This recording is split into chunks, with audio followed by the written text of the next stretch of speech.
For the first time in history, people and machinery are working together, realizing a dream. A uniting force that knows no geographical boundaries without regard to race, creed, or color. A new era where communication truly brings people together. This is the dawn of the net. Want to know how it works? Click here to begin your journey into the net. Now, exactly what happened when you clicked on that link? You started a flow of information. This information travels down into your own personal mailroom, where Mr. IP packages it, labels it, and sends it on its way. Each packet is limited in its size.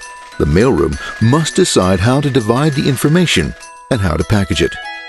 Now, the package needs a label containing important information, such as sender's address, receiver's address, and the type of packet it is.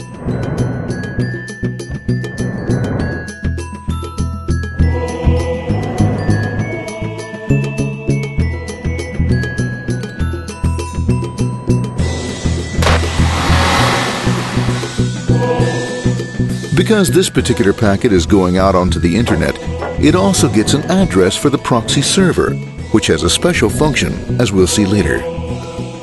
The packet is now launched onto your local area network, or LAN. This network is used to connect all the local computers, routers, printers, etc. for information exchange within the physical walls of the building.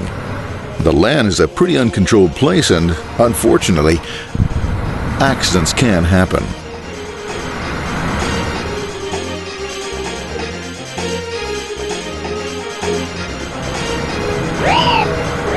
The highway of the LAN is packed with all types of information. These are IP packets, Novell packets, Apple Talk packets. They're going against traffic, as usual. The local router reads the address and, if necessary, lifts the packet onto another network.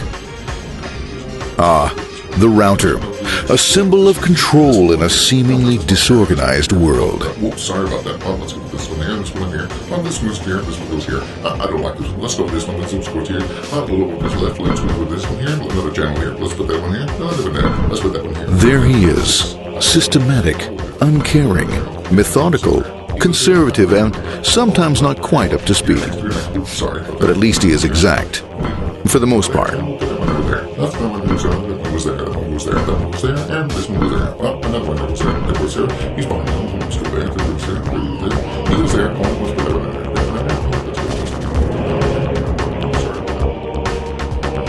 there. As the packets leave the router, they make their way into the corporate intranet and head for the router switch. A bit more efficient than the router switch plays fast and loose with IP packets, deftly routing them along their way. A digital pinball wizard, if you will. Here we go. Here comes another one. And it's another. Watch this, Mom. Here goes. Whoop, we're on the back. Hey, in there, in there, in there. Over the left, over the right, over the left, over the right. You got it. Here it comes. Right out. He shoots. He scores. It's going. Hey, wait. Here, watch out. Here comes another one. Oh, here we go. And it's gone. As packets arrive at their destination, they're picked up by the network interface, ready to be sent to the next level. In this case, the proxy.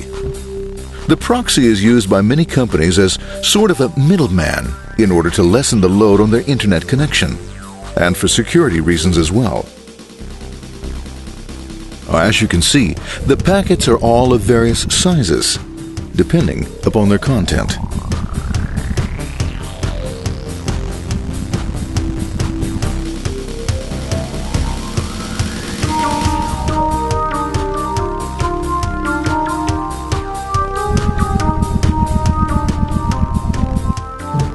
The proxy opens the packet and looks for the web address, or URL. Depending upon whether the address is acceptable, the packet is sent on to the internet.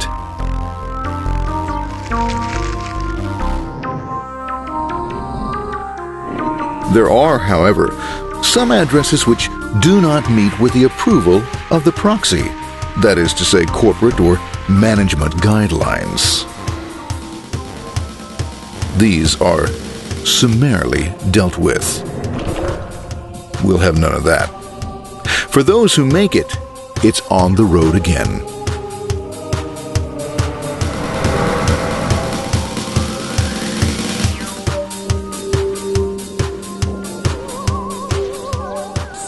Next up, the firewall. The corporate firewall serves two purposes. It prevents some rather nasty things from the internet from coming into the intranet, and it can also prevent sensitive corporate information from being sent out onto the internet. Once through the firewall, a router picks up the packet and places it onto a much narrower road, or bandwidth, as we say. Obviously, the road is not broad enough to take them all. Now you might wonder what happens to all those packets which don't make it along the way. Well, when Mr. IP doesn't receive an acknowledgement that a packet has been received in due time, he simply sends a replacement packet. We are now ready to enter the world of the Internet. A spider web of interconnected networks which span our entire globe. Here, routers and switches establish links between networks. Now, the net is an entirely different environment than you'll find within the protected walls of your LAN. Out here, it's the Wild West. Plenty of space, plenty of opportunities, plenty of things to explore and places to go. Thanks to very little control and regulation, new ideas find fertile soil to push the envelope of their possibilities. But because of this freedom, certain dangers also lurk. You'll never know when you'll meet the dreaded ping of death. A special version of a normal request ping, which some idiot thought up to mess up unsuspecting hosts. The paths our packets take may be via satellite, telephone lines, wireless, or even transoceanic cable. They don't always take the fastest or shortest routes possible, but they will get there. Eventually. Maybe that's why it's sometimes called the worldwide wait. But when everything is working smoothly, you can circumvent the globe 5 times over at the drop of a hat. Literally. And all for the cost of a local call or less.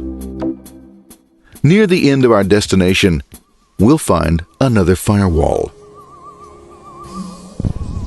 Depending upon your perspective as a data packet, the firewall could be a bastion of security or a dreaded adversary. It all depends on which side you're on and what your intentions are.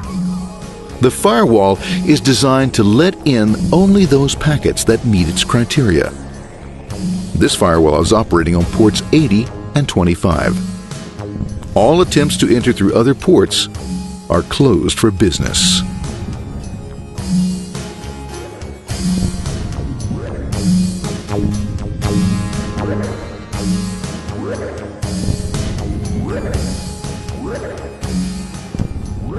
Port 25 is used for mail packets, while Port 80 is the entrance for packets from the Internet to the web server. Inside the firewall, packets are screened more thoroughly.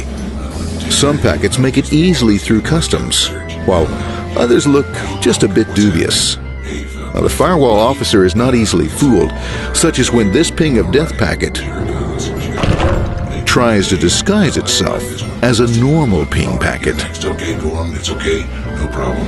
Have a nice day. We out of here. Bye. For those packets lucky enough to make it this far, the journey is almost over.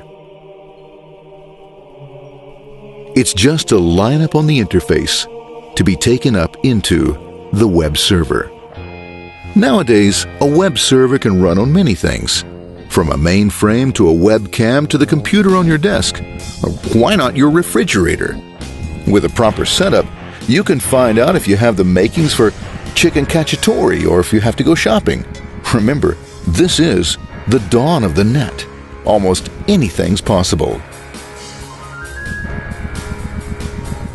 One by one, the packets are received, opened, and unpacked. The information they contain, that is, your request for information, is sent on to the web server application.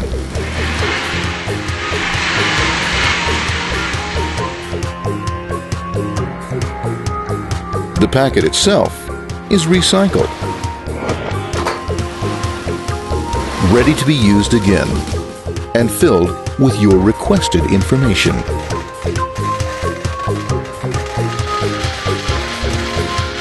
Addressed and sent out on its way back to you.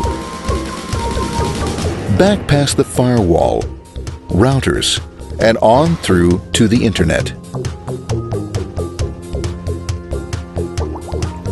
Back through your corporate firewall.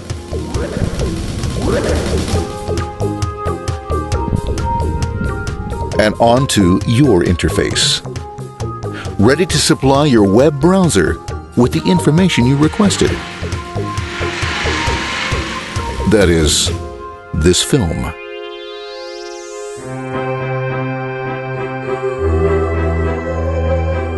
Pleased with their efforts and trusting in a better world, our trusty data packets ride off blissfully into the sunset of another day, knowing fully they have served their masters well. Now, isn't that a happy ending?